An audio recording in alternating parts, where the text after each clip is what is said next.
Bendito sea el Eterno. Ya estamos acá en Love to Health Foundation. Hoy es nuestra gran apertura a las clases de las 7:30 de la noche. Algo maravilloso que llevábamos tiempo esperando y finalmente nos llegó. El Eterno es bien lindo con esto porque es una hora prime. Así que no tienen excusas. Aquellos que querían venir porque decían que de día, pues ahora estamos de noche. Bendito sea el Eterno. Así que podemos entonces ya formalizarnos y comenzar ya de nuevo nuestro grupo acá presencial. Les invitamos a todos los que antes estaban con nosotros, los estudiantes, ya pueden regresar a Love to Health Foundation. Y la clase de hoy es una clase que a todos nos va a tocar, puesto que vamos a estar tocando la Parashá Shemot. Recién terminamos el libro de Bereshit y ahora comenzamos el libro de Shemot, nombres, lo que se conoce como Éxodo. Y el libro de Shemot, lo que sentí compartir en esta noche, vamos a hacer un pequeño resumen de lo que es la Parashá de Shemot. Pero también vamos a ir hablando de las limitaciones que contrae vivir en Egipto, que contrajimos vivir en Egipto. Soy el More Abraham de Nesvadino Agida Center. Todos bienvenidos a clase. Shemot, limitaciones físicas. Resumen de la Parashá. Los descendientes de Jacob estaban ahora en Egipto, donde se multiplicaron en gran manera. El nuevo faraón, como ustedes saben, la Parashá Bereshit termina con la muerte del faraón, el cual se llevaba bien y había hallado gracia José delante de sus ojos, se lo había hecho virrey. El nuevo faraón ya no lo ve con los mismos ojos. Temiendo que los israelitas se unieran y a las fuerzas enemigas para derrocarlo, inició una política de opresión, reduciéndolos a una condición de esclavos. En Egipto vivimos los primeros años prácticamente en buena forma. Los últimos 210 años del exilio en Egipto fue cuando fuimos esclavizados. Ahora, fuimos supervisados por capataces, fuimos forzados a construir las fortalezas en las ciudades de Ramses y Pitón de almacenamiento en la frontera de Egipto. Sin embargo, los intentos del faraón por reducir numéricamente la población judía fueron un fracaso. No dieron el resultado que él esperaba, pues los judíos se multiplicaban como peces en la tierra, como peces. Y debido a eso, él temía por un intento de los judíos unirse a las fuerzas enemigas y derrocar a su imperio, a su gobierno. Entonces contrató con madres judías para que asesinaran a los niños varones que nacieran a partir de ese momento, de ese decreto del faraón. Algo que las madres judías se negaron a hacerlo. Amram y Jochebed, miembros de la tribu de Leví, eran padres de dos niños, Miriam y Aarón. Poco después de ese decreto del faraón, les nació un segundo varón, un tercer hijo y el segundo varón. Cuando ya no pudo mantener más en secreto el nacimiento de su hijo, entonces buscaron una arquilla, lo que le llaman una canasta, y lo dejaron entre las plantas de las orillas del río Nilo, bajo la supervisión de Miriam, su hermana. La hija del faraón, Batia, fue en ese entonces a bañarse al río y deslumbre ve a un niño hebreo y sintió piedad por él. Decidió entonces adoptarlo. Y la princesa buscó entonces una mamá, una cría, y resultó ser que Miriam le recomendó a una señora para que amamentara a Moisés, y esa señora es Jochebed, su propia madre. Moshe significa extraído de las aguas, es un nombre egipcio. Moshe no es un nombre hebreo, es un nombre egipcio.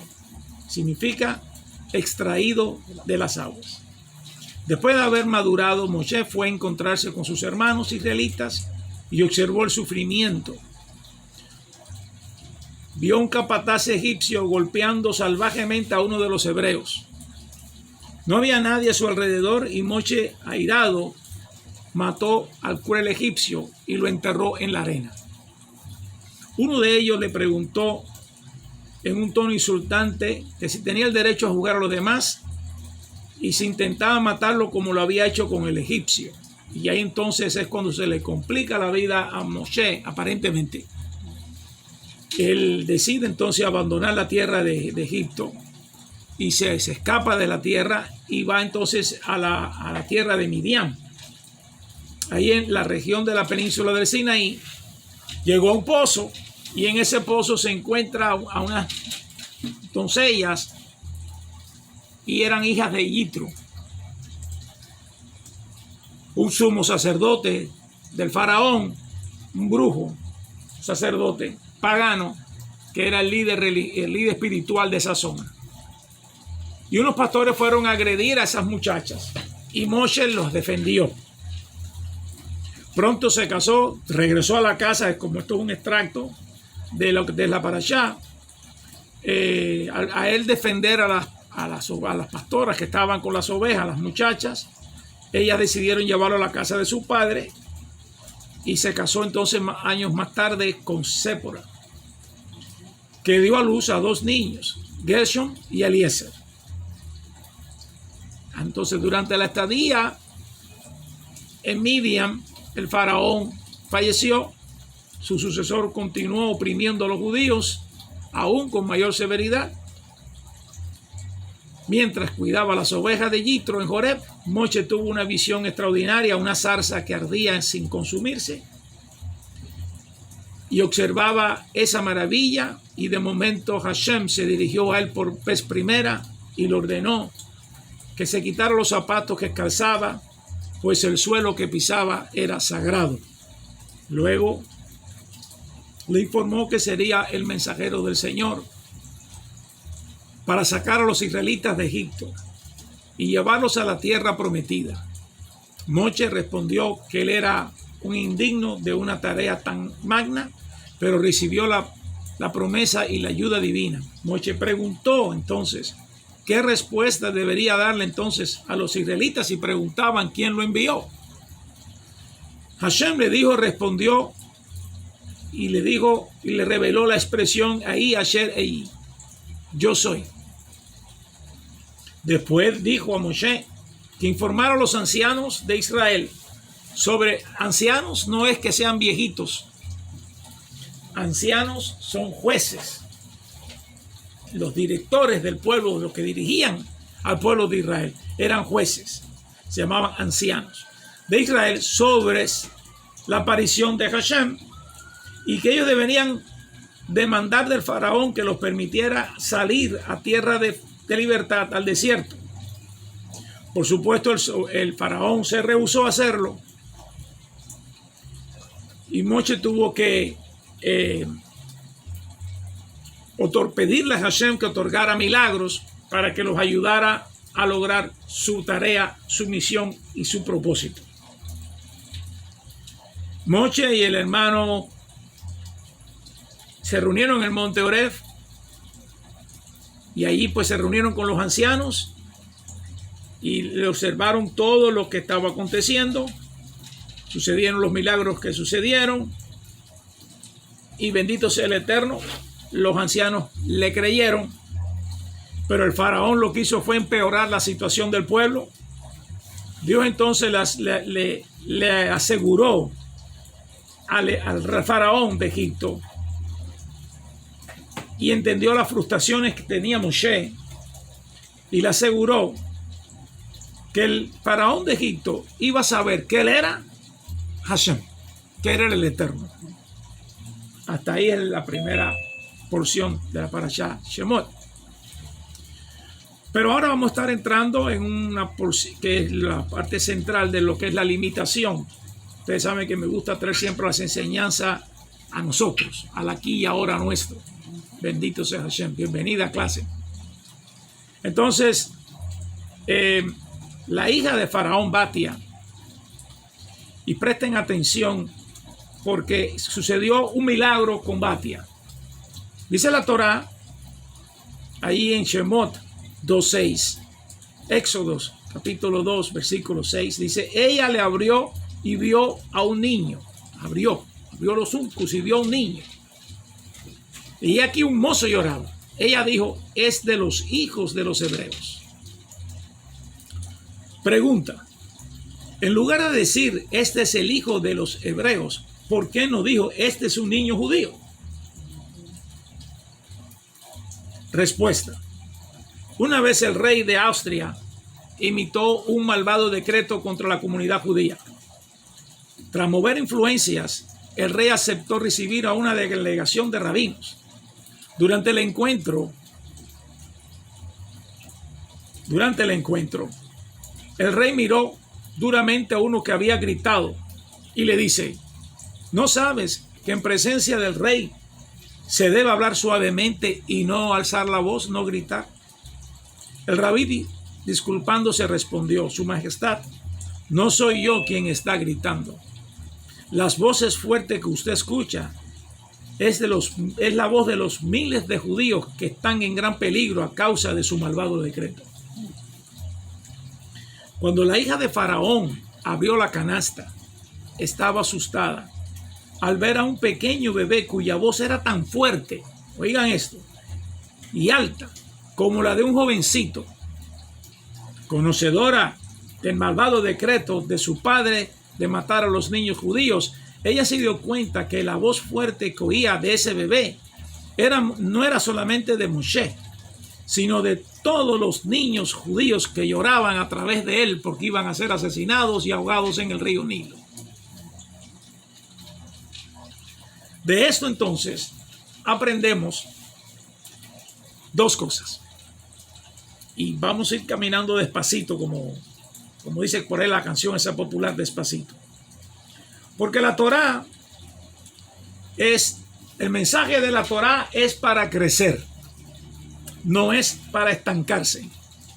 Si usted estudia Torá y permanece estancado, no es porque la Torá se equivocó, es porque o la está leyendo mal, o la está interpretando mal, o no la está aplicando a su vida con el propósito por la cual fue creada la Torá.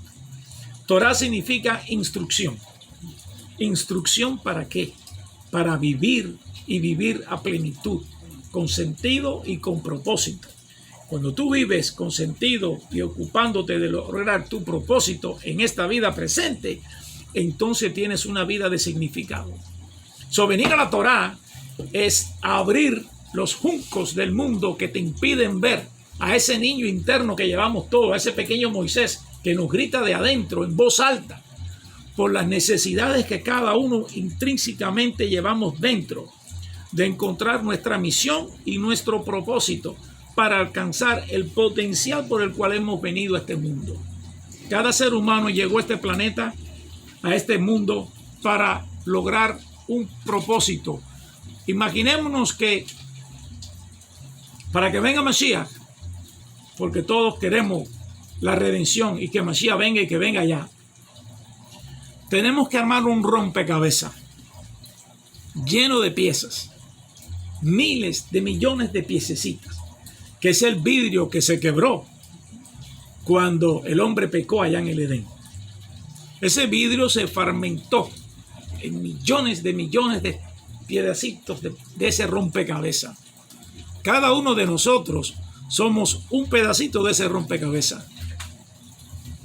Y para que venga Mashiach, ese rompecabezas tiene que armarse completo. Si tú dejas de hacer tu propósito y no eres habilidoso y vive y enfoca tu vida de manera que descubras por qué es el motivo de tu existencia en este mundo, cuál es tu misión por la cual Hashem te hizo descender tu alma y habita en un cuerpo que es el tuyo y es el mío. No es aquí para pasarlo lo mejor posible, no es para entretenernos, ni perder el tiempo, ni hacer que esta vida sea una vida perdida, vana y sin sentido. El hombre tiene que reconocer la existencia de Dios. Cuando tú extiendes tu mano como hizo Batia y abres los juncos, vas a encontrar esa canasta. Ese niño eres tú. Ese niño soy yo. ¿Cuál es nuestra necesidad entonces? Buscar a alguien que nos alimente. Ese alguien es un ángel que estuvo en el vientre de nuestra madre durante 9 meses, enseñándonos Torah. Al salir del vientre de nuestra madre, él nos golpeó el labio, y se nos olvidó toda esa Torah. ¿Cuál es entonces el propósito de llegar a este mundo finito? Porque este es el mundo de la limitación. O sea, si todos nacemos en Egipto, no en el Egipto físico, allá en el país que estamos hablando, en el relato histórico de Éxodo, sino en el Egipto espiritual de cada ser humano que tiene que lograr en su vida presente, en los años y los meses y los días que Dios le otorga para encontrar su misión y cumplir en esta vida presente, que tu pedacito que te pertenece de ese rompecabezas ocupe el sitio en el mapa de la redención. ¿Entendieron ahora? Si tú no te ocupas de lograr ver cuál es tu misión, nunca vas a poder, como pieza de ese rompecabezas, ocupar tu lugar y hacer que la redención sea pronto y sea ya. Y Mashiach entonces vendrá. Bendito sea el Eterno. Así que estamos trayendo la parashá Shemot a nuestra vida interior. Porque lo que más le interesa al hombre es conectarse con su creador, con ese hilo finito que te conecta con Akadosh Baruj Hu, y hace que tu lámpara se encienda, esa chispa de Dios en ti haga chispa y se encienda, y entiendas que el gran yo soy nos está llamando a cada uno de nosotros. ¿Estamos entendiendo acá? Bendito sea Hashem.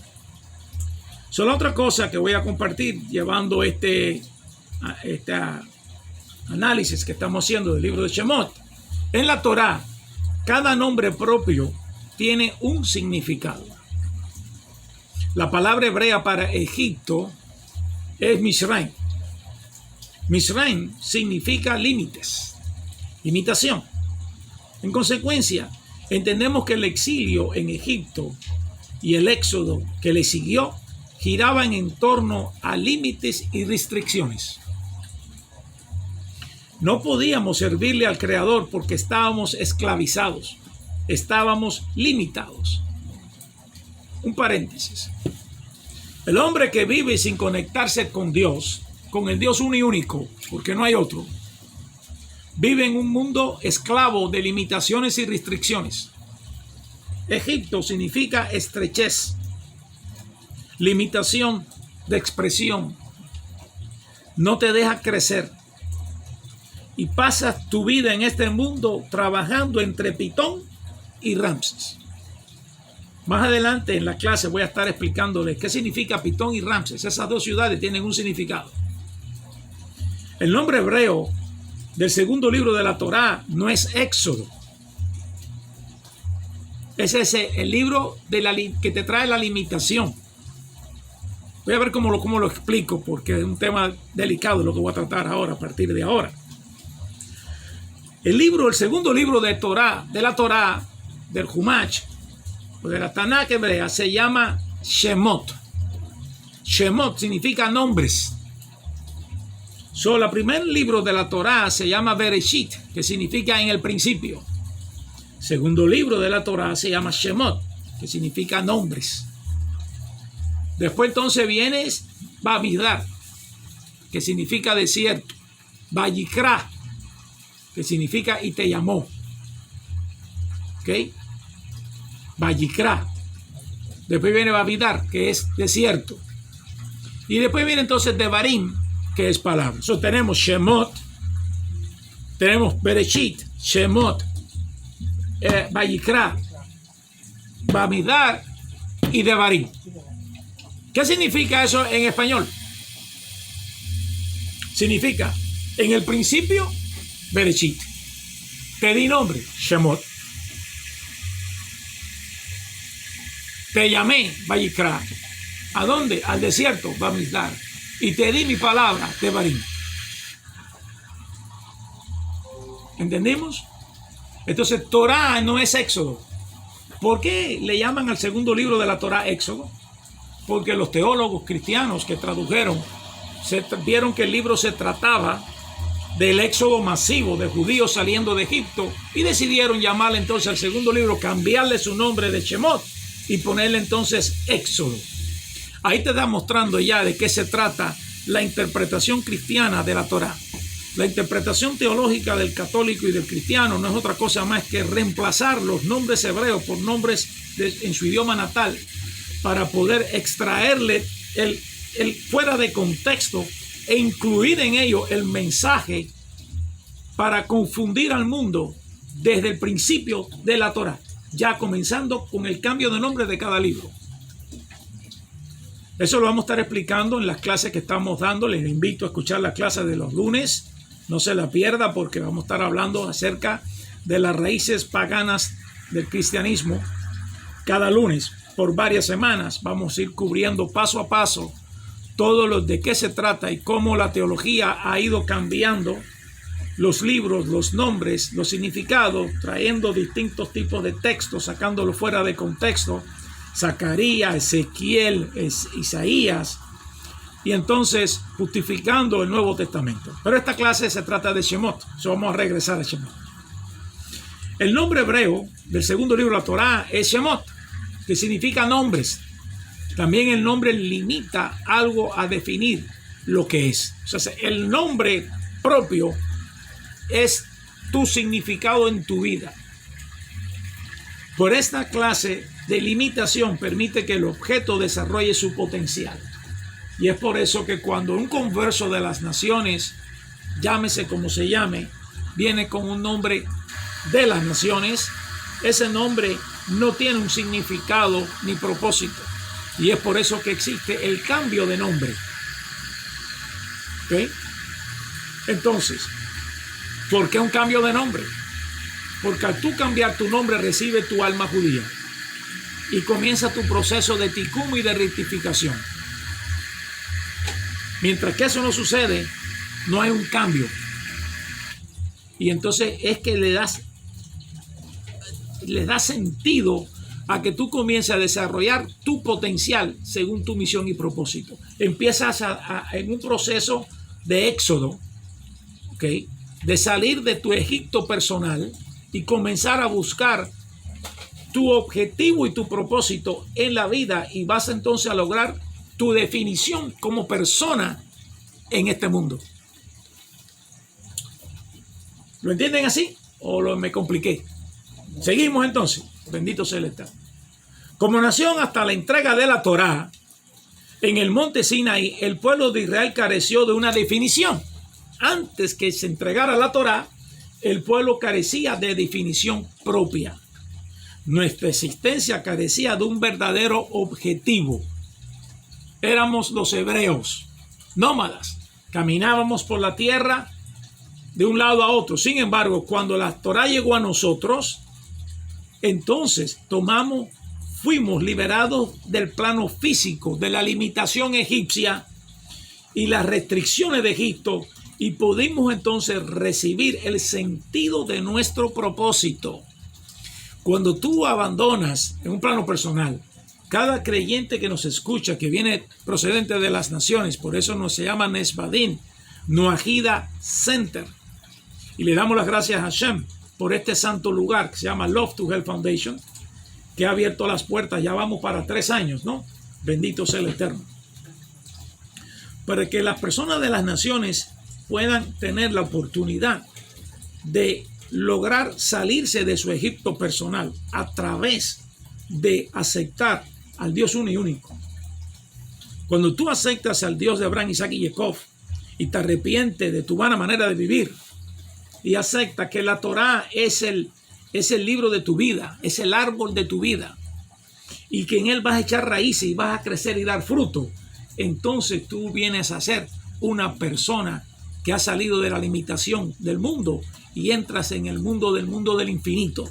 Entras a cumplir tu propósito por el cual existe. Y es lo que entonces el psicólogo Viktor Frankl decía: deja tu vacío existencial para entonces hallarle sentido a tu existencia. Algo que solamente lo experimentan aquellos que han salido de Egipto. Mientras que te aferre a vivir bajo las normas de limitación de tu Egipto personal, no hay crecimiento espiritual. Puedes conocer muchísimos versículos de la Torá.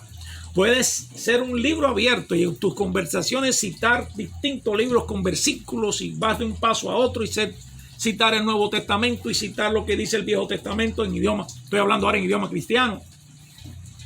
Y ser una persona elocuente y tratar de persuadir a las personas por ese acumulamiento de conocimiento de letra de la Torá.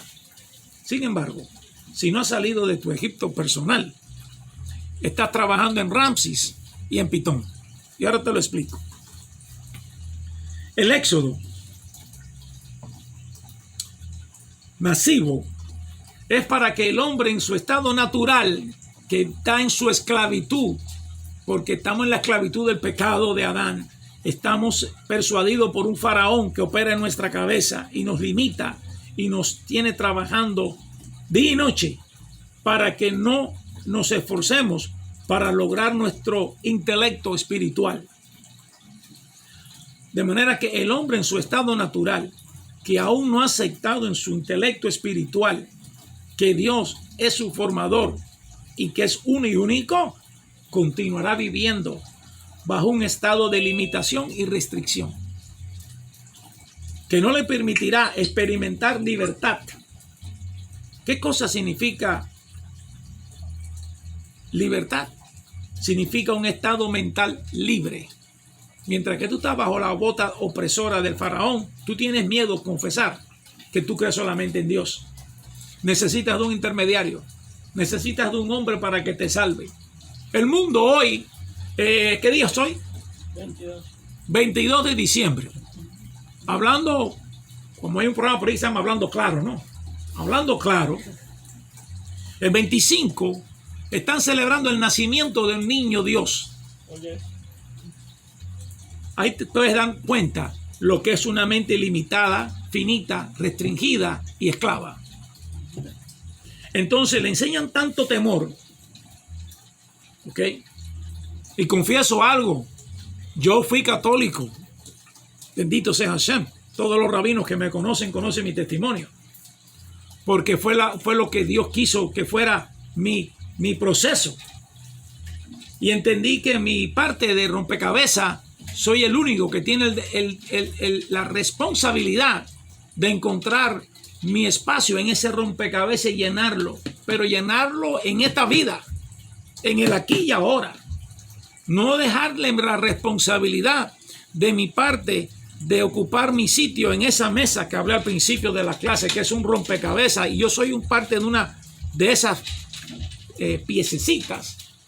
Esa responsabilidad no le pertenece a nadie, ni a un rabino, ni a un cura, ni a un pastor, ni a un brujo, ni a mi padre, ni a mi madre. Solamente le pertenece a mí. Solamente te pertenece a ti que me estás escuchando. Así que no podemos justificarnos delante de la Kadosh Baruj Hu. Tenemos que hacer nuestra parte. Sacar de ese niño que llevamos dentro en la canasta de la confusión del río del Nilo, ¿verdad? Y que estamos cumpliendo la opresión del faraón donde nos mandó a asesinar. Si tú no sales de esa canasta y no rompes el yugo del faraón, finalmente va a asesinar tu alma y te vas a quemar. Eso es tiempo de crecer. Y aprovecho la oportunidad que hoy el mundo está con su arbolito y sus cosas, y respetamos porque es una fecha bonita para el mundo y estamos emocionalmente envueltos en regalos y cosas. Pero quiero que sepas algo. Si Hashem te llama y te descubre con una bolita de Navidad encendiendo un arbolito, el que se va a quemar es el arbolito y tú. Ocúpate de que Hashem te encuentre, si te llama, estudiando Torah y ocupándote de encontrar tu sitio en ese rompecabezas para que venga Mashiach. Eso es lo que se llama crecer y salir del mundo de la limitación egipcia. Bendito sea Hashem. Entonces el hombre en su estado natural, voy a repetir, que aún no ha aceptado en su intelecto espiritual, porque tenemos un intelecto espiritual, tenemos una conciencia espiritual, tenemos una neshama, ¿ok? Un alma. Y esa alma es una luz divina, es la porción divina que llevamos dentro, todo hombre. Pero tu formador, ese que implantó en ti el ojo para que veas, las manos para que toques, los pies para que ande, y un cerebro para pensar, y un oído para oír, y una boca para confesar, tienes que decir que Hashem y confesar a boca llena que Hashem es tu formador, tu único salvador y el único y uno Dios verdadero. Y ese es el Dios de Abraham, Isaac y Jacob. No confíe en príncipes, dice el Salmo 146. No confíe en príncipes ni en hombres, porque ¿a dónde van? Al hueco, al Seol, son polvo. Confía solamente en el eterno, tu Dios, tu Salvador. Ahora, el Éxodo es la estancia en Egipto y su salida. Esto no fue solo un evento histórico, bendito sea Hashem, sino también una metáfora para todos los tiempos. Y ahora es que vamos a entrar en la parte interesante de esta porción que estamos compartiendo. El segundo libro de la Torá, Shemot. Una metáfora para todos los tiempos. Cuando te liberas de las limitaciones que crees tener, puedes alcanzar un objetivo superior. Mientras tanto, estás viviendo una vida espiritual mediocre. Limitaciones físicas. Y ya vamos terminando. Concluyendo ya. Cuando Batia, la hija de Faraón, vio al bebé Moshe en el Nilo, supo que no había forma de llegar a él. Escuchen bien. Ella vio que no había forma de llegar al niño y quería salvarlo. Vamos todos ahora a pensar, como dije al principio, ahorita hace un minuto atrás, que ese niño somos nosotros. ¿Estamos correctos? Estamos envueltos, sentados en una canasta y navegando en el río del egipcio, en el mar de la confusión de este mundo. Queremos salvarnos a nosotros mismos porque es nuestra obligación, nadie lo va a hacer por nosotros. Pero no tenemos la forma de que llegar a ese sitio, no podemos llegar a nosotros mismos. Ella no podía llegar a salvar al niño. Quería salvarlo, pero reconoció su limitación. Entonces hizo algo que no tenía sentido para el ojo humano. ¿Qué hizo Batia? Batia, de todas maneras, estiró su mano, estiró su brazo. Y en ese momento el ángel le tomó la mano y se la estiró. Y llegó a la canasta y sacó el niño. Si tú me estás escuchando, y esta clase es para ti, porque si continúas escuchando es que es para ti. Entonces, tú quieres salvarte, tú quieres tener esa conexión con Dios, tú quieres sentir que Dios es real, porque es real. Pero no depende de un milagro, porque milagros suceden todos los días.